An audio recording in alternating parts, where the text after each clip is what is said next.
이번 환자분은 주걱턱을 주소로 내원을 하셨고 3급 부정교합으로 인한 주걱턱을 알고 오셨습니다.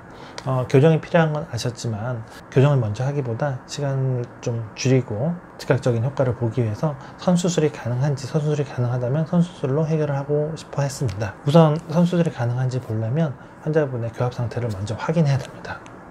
이렇게 3급 부정교합 상태로 오셨습니다. 그래서 수술 후에 안정적인 수루교합을 형성할 수 있는지 확인을 했는데, 이렇게 수술 후에 안정적인 수루교합이 형성이 될 수 있어서 이런 식이죠.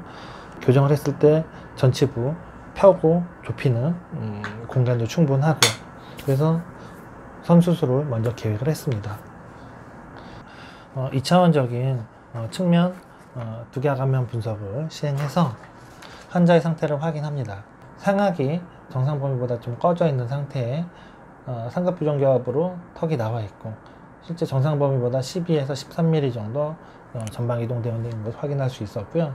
교합 각도 또한 정상 각도보다 작은 편이어서 위턱은 좀 더 들어가고 아래턱은 좀 더 나온 상태라고 확인이 됩니다. 아래턱을 위턱 교합에 맞춰 정상 교합으로 바꿔 놓고 교합 각도 역시 시계 방향 회전을 통해서 상악을 좀 더 전진시키고 하악을 좀 더 들어갈 수 있게 수술 계획을 세웠습니다. 아래턱이 나와 있고 아랫입술이 덮고 있어서 위치가 잘 보이지 않아서 환자도 잘 못 느끼고 있긴 하지만, 위턱 길이나 위치와 길이가 짧기 때문에 윗입술에 많이 가려져 있습니다.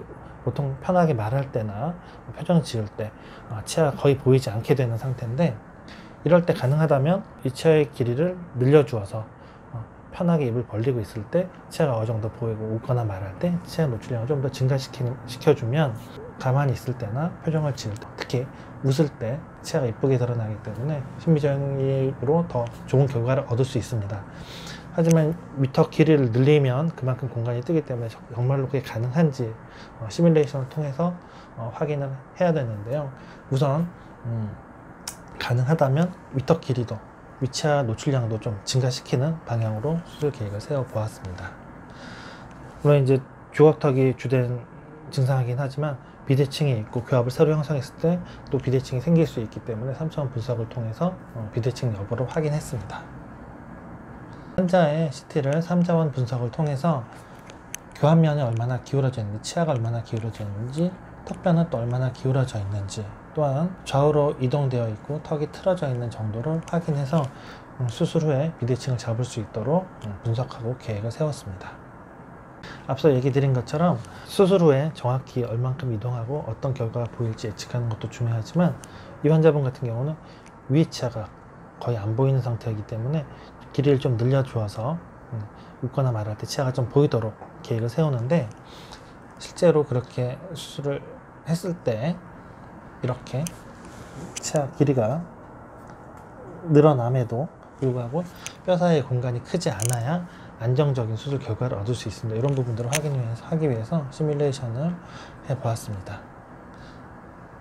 3차원 시뮬레이션 결과 비대칭도 충분히 개선이 되고 턱끝 길이도 줄어들며 주걱턱 느낌도 많이 개선된 것을 확인할 수 있었습니다. 환자분이 남자분이시라 얼굴이 너무 작아지는 것보다 남성적인 느낌은 가지고 있으면서 주걱턱 느낌과 비대칭 느낌이 해결되길 원하시는 경우이기 때문에 턱끝이 조금 긴 상태이긴 하지만 따로 턱끝 수술을 추가하지는 않았습니다.